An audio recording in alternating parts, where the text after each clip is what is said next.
అందరికీ praise lord. అందరికీ Christmas శుభాకాంక్షలు.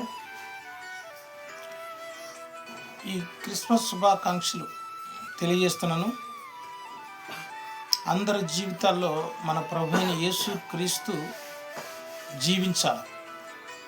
ఆయన ఏ విధంగా జీవించాడో మృదువుగా, సాధువైనట్టు, మంచి మనిషిగా ఎవరిని ఇబ్బంది పెట్టలేదు. ఆయన ఎవరిని కూడా నిర్బంధించలేదు. ఆయన వాక్యాన్ని ప్రకటించాడు, స్వతంత్రుని చేశాడు అందరినీ. కాబట్టి ఆయన వాక్య ప్రకారంగా నడుచుకుంటూ ఆయన నిత్య రాజ్యం కొరకు మనం అందరం ఎదురు చూడాలని,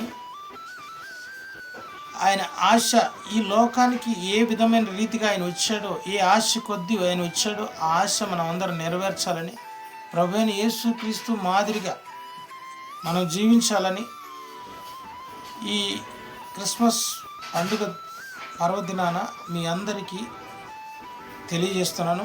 ఆమెన్, ఆమెన్.